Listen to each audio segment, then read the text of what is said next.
Well, welcome back. I hope you're well. I would like to speak to the topic, am I being too subtle? Am I being too subtle? Like many of you, I had the opportunity over the festive seasons to meet with loved ones, family, friends, and today's topic was inspired as part of an interaction that I had with some loved ones. Perhaps without giving out too much information, let's just say, during one of the interactions, I was informed that a couple had decided to file for divorce, but that the divorce proceedings had just completed. This is at the back of the new legislation, a new law called No-Fault Divorce that was passed in April 2021, a year and some change ago. A disastrous decision in my perspective, but one that is not too dissimilar to what is known in other parts of the West. The United States particularly have had more than a decade of no-fault divorce. It's done more damage to the fabric of society than anything that I can think about. Are there benefits? Well, of course, a broken clock is correct twice every day, but we wouldn't use such a clock to tell the time. There are benefits of no fault, but these are really extremes. In the main, most people use the no-fault divorce as a way of escaping some of the demons, some of the issues that they should confront. I often say that the problem is that you're taking the same person, the same brain, the same mind, the same experiences, the same trauma to the next relationship. And if you haven't dealt with the issue in the present, it's the same as driving in the reverse direction whilst picking up speed. Now, in this particular instance, it was presented to me by the sibling of one of the people in the relationship. And it was presented in a positive light, that finally the divorce has been completed and their sibling can have peace. The reason I titled today's session, Am I Being Too Subtle? Is simply because in many of my interactions with people, seldom do I leave an interaction and people associate with me the following statements: I don't know what he stands for, or I don't know what he meant, or did you understand what he said, or what was he trying to communicate to us?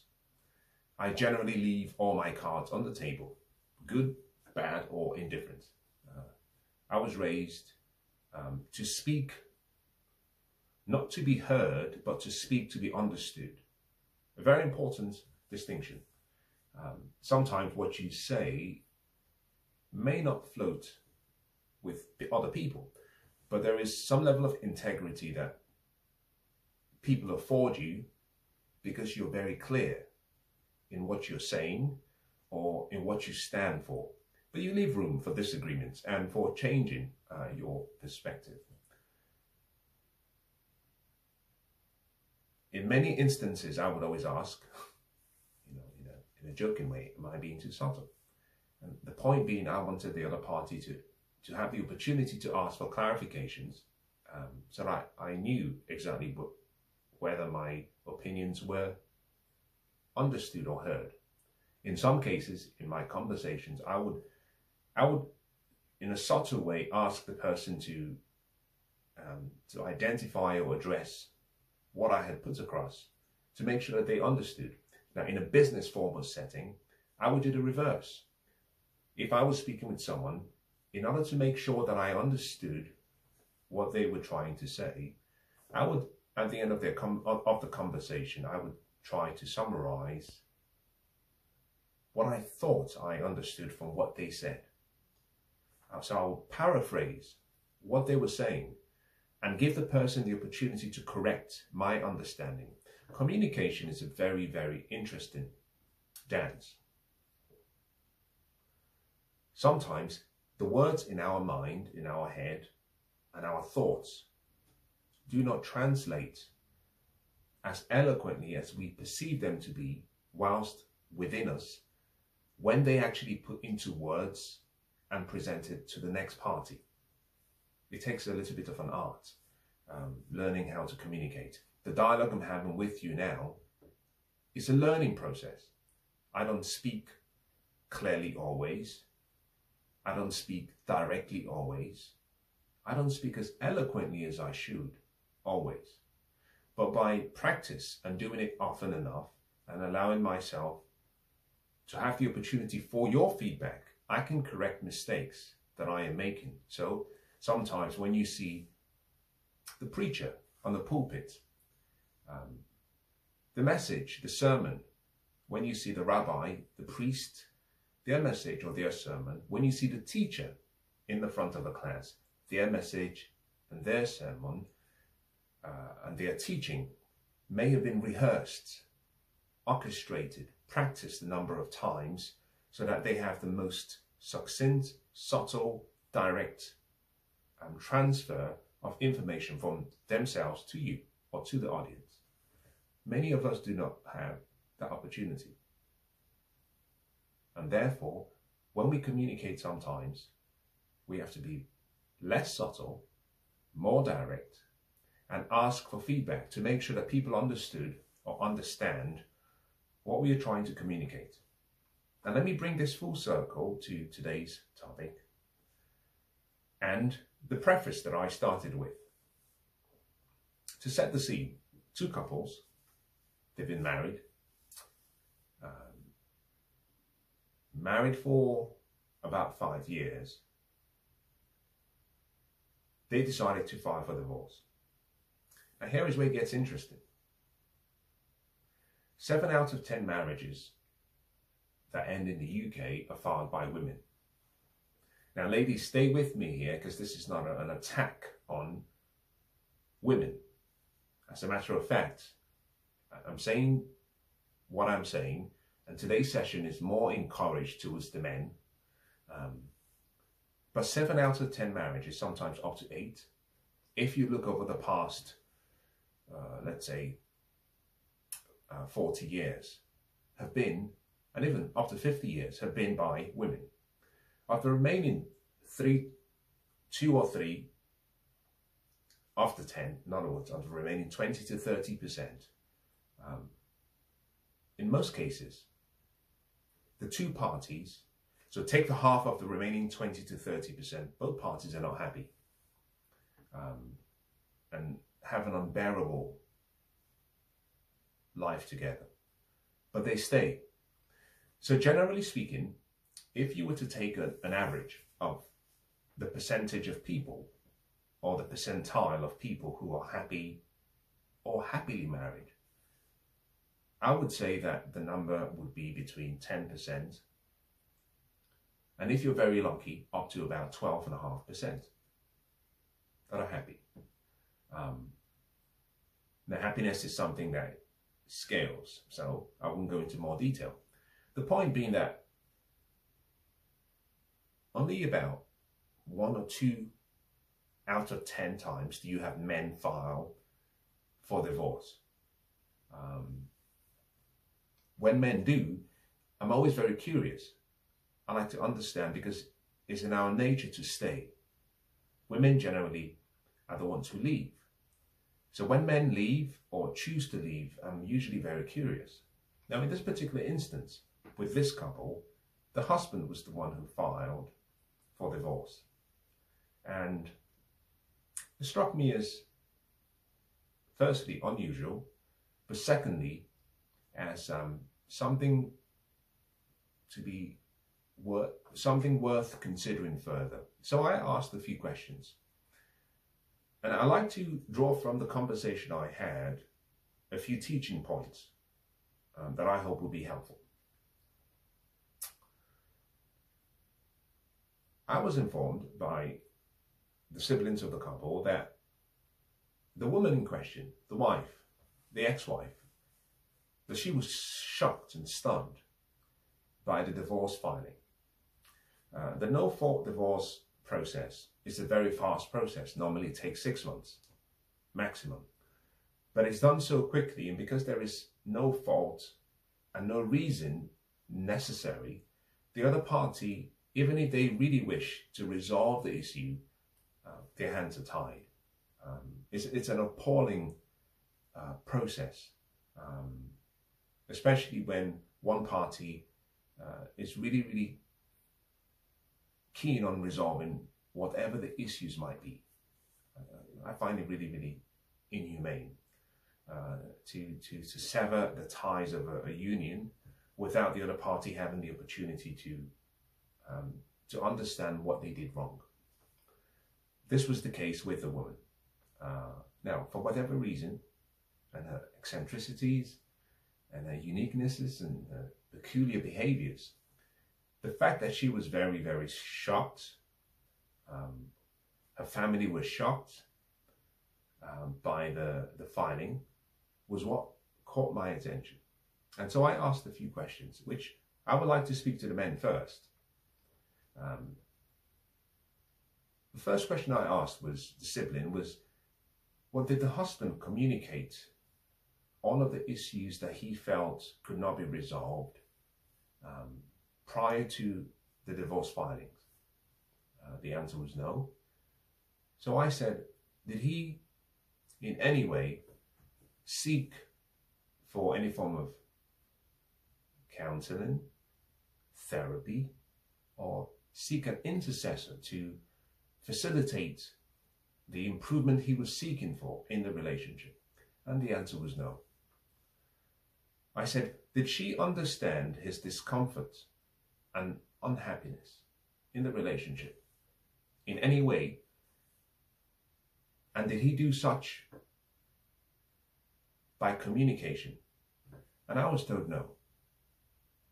And I said to them, I find this really strange. And my first word to men, generally speaking, is you cannot be too subtle, especially in your relationships. You cannot be too reserved in expressing how you feel. Irrespective of your beliefs, if we go back to the early times and some of the stories we know, the first breakdown in the Garden of Eden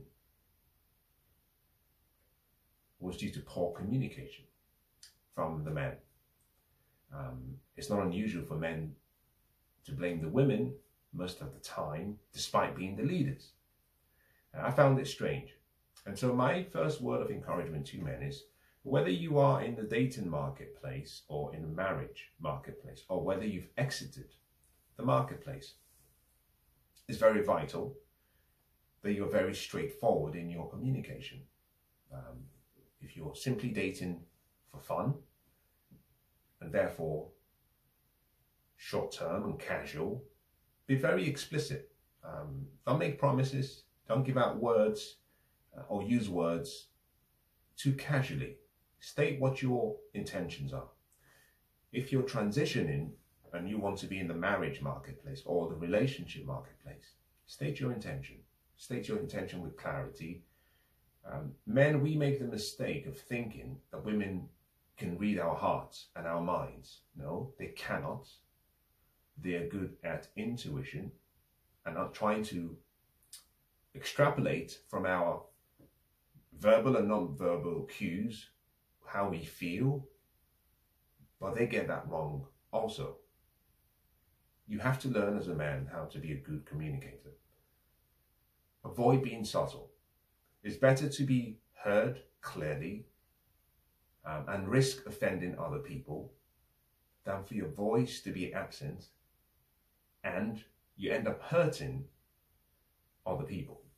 In this particular instance, this woman was devastated, and I think she will remain devastated for a while, primarily because, in addition to the divorce proceedings, which is now completed, she hasn't actually received any closure. He refuses to have any form of communication with her, whether in the presence of a third party or alone. And so here is this woman, having received the shock of her life for whatever sins that she may have committed, by omission or by commission, but she doesn't know how to course correct, improve, as she transitions into her next relationship or into the next phase of her life. As human beings, we owe it to each other when we terminate a relationship to give each other feedback.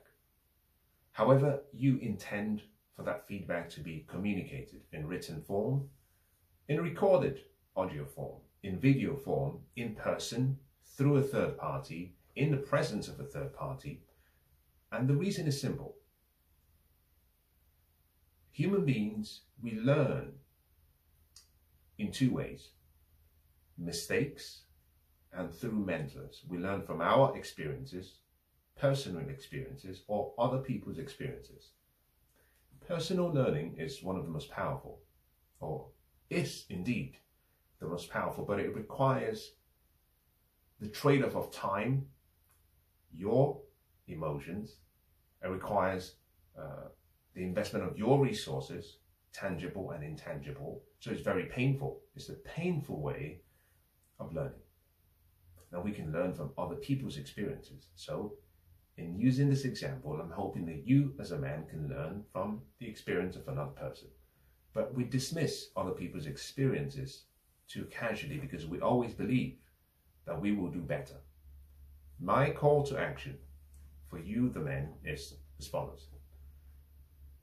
Whether you are in a long-term, short-term, no-term relationship, in all of your interactions, remember, as a man, you are the leader.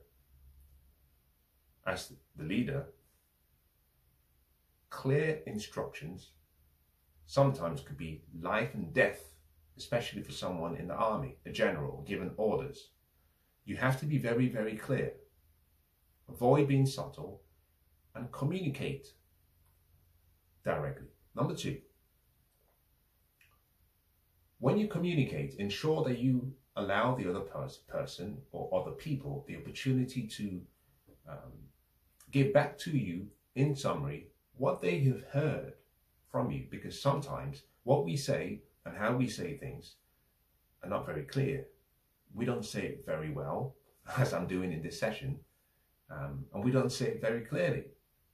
And sometimes we choose the right timing. A key word, timing, knowing, is this the right time to communicate? Is this the wrong time to communicate? Many people think that it's not what you say, it's how you say it. As men, my challenge to you is, don't be drawn into this, the need or the necessity for you to dilute your communication to avoid offending other people. People can accuse you of being very direct, but it's better to be accused of being direct and honest rather than indirect and insincere. So communicate directly, allow the other party the opportunity to feed back to you what they have understood from what you have said. In relationships, take it one step further. You have to learn as a man the art of negotiation. You have to learn when to split the difference and when not to split the difference. For example, my observation, and I made this as a feedback to the sibling of a couple that had just completed their divorce. I said, did the man try to negotiate? Think about a divorce simply representing a compounding of several issues. The first time it happens, Maybe you're still in love. You dismiss it as not being relevant. You go through the first week of your relationship, butterflies all over the place, you're excited, you go into the first year, second year, third year, and suddenly things that never irritated you, because there were things you never focused on. You see, whatever you focus on, you feel. And focus will control your emotions and will control the actions you take. Motion comes from emotion. Emotion often can also be a byproduct of how you move, your physiology. So things that never irritated you because you never focused on them start to irritate you because you are now focusing on them. Rather than suppress your feelings as not being relevant, communicate those irritations very early so that they do not compound. For many people, something so simple, something perhaps so trivial, in 4, 5, 6, 7, 8 years has become unforgivable. Primarily because one party refused to communicate from the first go, and therefore the other party never understood what their mistakes were. So I would say to men, you have to learn how to negotiate. It's one thing to communicate, it's another thing to learn how to negotiate. By negotiation, what I'm referring to is how you can have your needs met and have the opportunity to have the needs of the other person either met or heard, or at least ensure you don't rob the other party whilst having your needs met. I like to use the silver rule. The golden rule states, do unto others as you would that they would do unto you. That is a useful rule for life. I don't think it's complete. I prefer the inverted part of the golden rule, which is the silver rule, which is do not do unto others as you would not want them to do unto you. The reason I invert this is simply because today, and in today's society, people have become very, very eccentric, borderline sick. So there are people who, for example, good example, who enjoy, unless used in the art of foreplay, bondage and pain as part of pleasure. So some people, because they enjoy being inflicted with pain, and they enjoy that pleasure that comes from the pain, might think it necessary to do the same to you. So if they apply the golden rule, they will simply say, well, I enjoy pain, and therefore, because I'm broken, other people who are not broken should be happy with the pain that I give them, is the golden rule. I'm doing unto others as I would that they do unto me. But if you inverted that, you would simply say, you don't go by what you want. You go by what you do not want. It's a process of elimination. And therefore, I will not do unto people what I do not want to be done unto me. As men, we have to be importantly aware of the necessity to communicate and negotiate carefully, with love, firmly, but fairly. And before you get to the point where you say, I like to exit stage, let it not be said that you never communicated, because that is a failure as a man. Let it not be said that you never negotiated. Let it never be said that your intentions were never known. Your feelings were never presented, and therefore, in your interactions with people, that your final actions came as a surprise. That is a failure of manhood, because one of the important things that men have to learn how to do is go through the fire.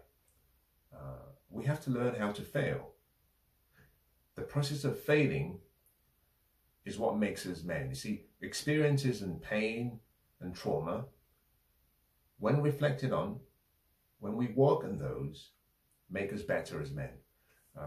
We're designed for stress. Our build is such that we are designed for protection. Therefore, when you're hurting internally, emotionally, communicate that as early as possible, as clearly as possible. Allow room for negotiation, and always keep in mind the silver rule. If you get to a point where you think, I'd like to exit, always do right by people. I've always, in all of my interactions, both those that were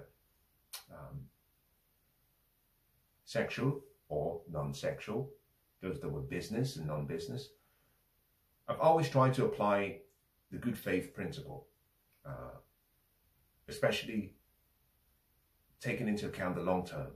The good faith principle is simply, you come to the table in good faith. You try to deal with other people peaceably. You try to be fair. You try to be firm if it's business. Otherwise, people take you for a fool. But when you've found that you've actually tried the best you could, then you ensure you do not back down, because you've done everything leading up to that point to resolve the issue. But generally speaking, you come to the table in good faith. By doing that, what that means is that when you exit the table, irrespective of your decisions, you're also exiting in good faith. Men, we have to do better. I was very disappointed at what I learned from the conversation about this couple. Both of them need to heal, no problem. Like, I don't believe in people remaining together who do not want to be together. I think both people need to heal, but I think healing, at the core of healing, is the expression of love, meaning you allow the energy of love to go through you to other people. So you effectively let go and you let God. If you don't allow the communication, the negotiation, and the good faith approach to be put on the table, I believe in karma. I believe genuinely, which is partly why generally in my interactions I try to be as very open and direct with people. Sometimes you're there as a vessel to communicate what the universe wants you to communicate. Not just you, your voice, your piece, your vessel. And what you might say may not be necessarily welcomed, but maybe that's your role. Now, this is the second part of what I want to leave with you, and I'll say so in summary. Perhaps I'll do a different session about it. In addition to being, and the necessity to be a good communicator as a man, we have a role to play beyond what most people perceive. And this is where I come into the process that takes place in dating. You've heard me talk about two marketplaces. Now, I use this analogy of the festive period, and to one particular person, they considered it to be too raw. The idea that relationships are marketplaces. It's an analogy. We use analogies, and I use analogies because they're simple to understand, and they make sense. Relationships, generally speaking, in my opinion, fall into two marketplaces: dating and what I call the main marketplace for relationship, marriage, civil partnerships, cohabitation, where people have decided, I found someone I'd like to spend the rest of my life with. The first marketplace is usually more casual. Let me preface what I'm trying to say about the two marketplaces. Very few of us, and myself included, were taught by our parents or by mentors how to play the game in each marketplace, because both are games. The first marketplace is a zero-sum game. The second marketplace is a positive-sum game. Because you're choosing a spouse or loved one, you come in good faith with good intentions, because you intend to stay together. So you're thinking about the mutual benefit of both parties. In the first marketplace, despite what people think, it's like war. I want to get my needs met, and I really don't care that much. Although most people pretend to care, most people don't really care that much about the other party. They just have a need, they want that need to be met, and they would use whatever currency of exchange that is needed. Sometimes it's your charm, it's your beauty, sometimes it's money, sometimes it's power, fame, influence, sometimes it's youth. But both parties are playing a game of, let me see as much as I can get from the other party by giving up as little as possible. Now, whoever plays that game the best wins. In the process, most times, young men go into the first marketplace and young women, and they fall in love. A natural process. The mistake we make is we think that the knowledge that we had that got us into the first marketplace is what we need to ensure we make the right selection for the spouse that we would go away with in the second marketplace. Here is where we make a mistake. And this applies to this particular relationship that I initially alluded to. I asked a few questions. First question I asked during the conversation, I said, did your family, now referring to the sibling of the party that had just divorced, I said, did your family meet the lady in question before they decided to get engaged and get married? And everyone present said, yes, we met them. I said, did you not identify, did you spend time with her? Yes, we did. Did you inquire or ask questions, or were you inquisitive to understand whether the man in question was making the right decisions? In other words, it's the same as putting someone on a stand, on a witness stand.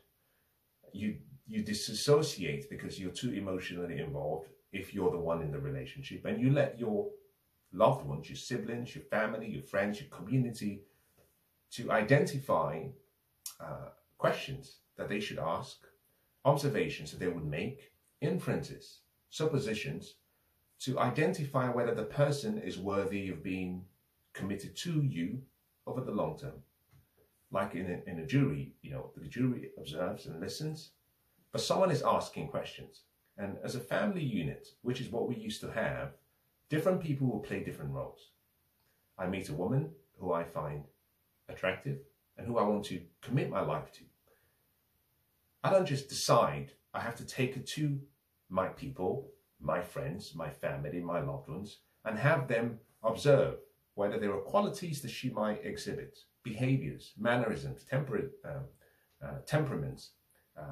They can observe whether she's feminine enough, friendly, whether she has the right value system, whether her morals and values and principles align with mine or with the family.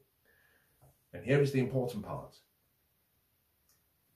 We as individuals who are playing that part have a duty, irrespective of feelings, to address our observations in good faith to the person who is about to make that decision, who is too emotionally involved to be objective.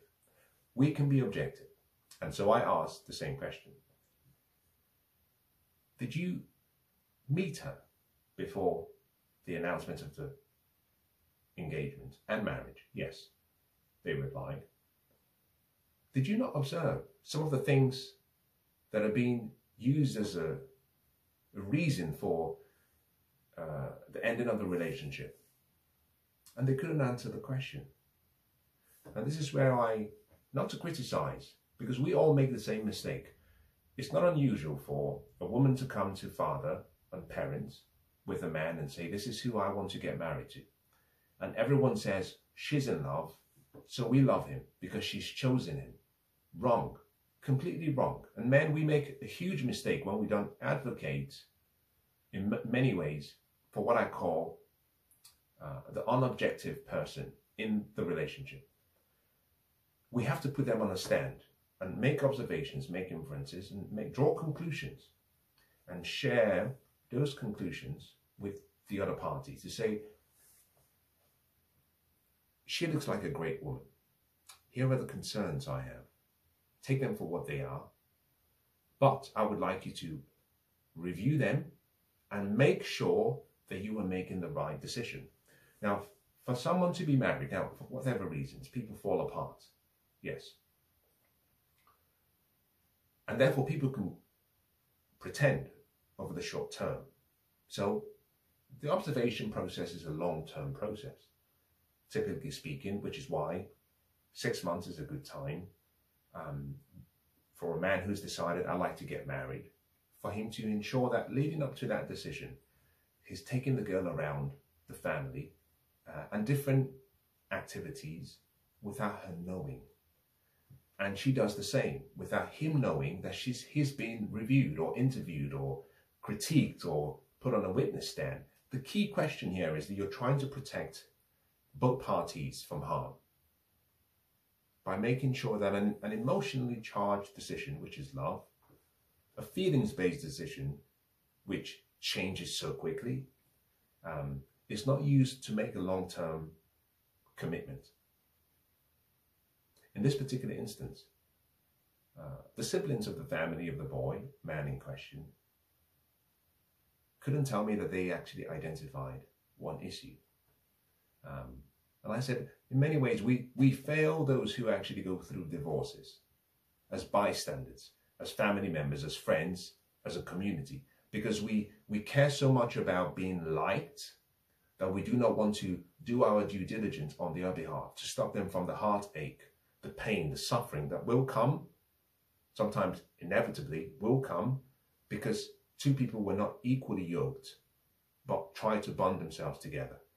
The pain, the devastation from separating two people, divorce is the death of the union, two people. The separation far exceeds what could have been received as an irritation by your comments. But if your comments are given in good faith, peaceably, with good intentions, people always take those comments you have and go away and ponder on those comments. Now, I conclude today's session by saying, men, we are naturally disagreeable. Women are naturally agreeable. What that means is that, as a man, if you find yourself in a position where you're standing in place for another man who could be making an emotionally based, romantic, long-term decision, you owe it to him to say your piece respectfully and at the right time, but very clearly, and by not being too subtle. Tell them. Now, I have, for the love of me, and I share this with you so you can understand how difficult this is. I do that, and I have done that at several stages in my life. I've always reached out to my loved ones, my friends, my family, and said, this is the person. What do you think of the person? And please, please, please give me some good feedback. Find something that is wrong, because it only takes time, and I'll come back to your shoulders to cry if wrong. As men, always speak very clearly. Communication is very important. Learn to negotiate. Come to the table in good faith and peaceably. But when you're not the person in the driving seats, always give feedback to make sure that someone you love is not making the wrong decision. Because most of the time, and let me leave you with the following statements. A friend, a family member, a loved one is someone who loves you just the way you are. I think that's a flawed way to love. In other words, you should have the love of a mentor. A mentor is someone, a coach is someone who likes you too much to leave you the way you are. In other words, whenever you sacrifice in good faith someone's long-term future happiness for short-term irritations, let me put it that way, you're usually making the right decisions. Let me make it very clear. If my best friend came to me and said, I've met this woman, and I'm in love with her, and I want to marry her, I owe him, and I have a duty to him, having reviewed her and studied her carefully, and if I identify things that could be causes for caution and careful consideration, I owe it to him to tell him what I have observed, even though it could jeopardize and affect the relationship we have in the short term, because his long-term interest is all I care about. His future self, his potential. I have to be able to say, I love you too much. I love your potential future and who you could be too much to allow the present you to make mistakes. So here are my observations. The best way of describing this interaction is, it's a simple one. It's an idea approach. It's a meritocratic approach, where in this particular instance, you have a great relationship with someone. But there's radical transparency, honesty, and truthfulness. The intention is that the ideas you've seen or the thoughts you have are put on the table. Put your honest thoughts on the table, but with a goal in mind. The goal is the best long-term prosperity of both parties, but more importantly, the person you know. By putting the relationship and his long-term potential on the table and saying, this decision is not there to hurt you, although you might be hurt in the short term, but I am looking out for your long-term interest. The idea that after 5 years, or more or less, you decide to dissolve a relationship. We have to be careful about trivializing time. Time is the first currency we all get, the first resource we have. 5 years of someone's life is a long, long time. We can avoid pain that other people will experience and hurt by taking away from ourselves that incremental feeling of being liked and being honest and simply identifying things that we may have seen that may not be conducive to both parties in the long term and bringing it to the table. Now, I've said this to many of my friends, my loved ones, that I would always sacrifice that short-term likeness that they may have for me. I would always sacrifice the relationship I have with them, providing that sacrifice is for the best return on their future. In other words, to sacrifice something is to give up something of a lower nature for something of a higher nature. Assuming myself and my best friend have a very close bond, and let's say on a scale of 0 to 10 is an 8, and he brought someone to me and said, I'd like to marry this girl, and I, after observing her for a period of time, felt it was the wrong choice. Let's assume that by telling him what I've observed, that scale of 8 that I have in terms of our bond will drop to a 6. In other words, I will fall out of favor with him. If my observations were in good faith, were honest, and my words were selected carefully to convey honestly what I had observed, and if my observations were true, in other words, someone else may have observed the same thing, I would happily sacrifice a drop in our relationship of a value of 2, providing that what I was identifying, if you were able to quantify the value to his life, I would sacrifice the short term for the long term. Because what I would not be able to tolerate is in a number of years him coming back to me in tears, in pain, having wasted so much of his life and having wasted both of their lives. We always have to ensure as men that we're not too subtle in our communication. Now, I hope that has been useful.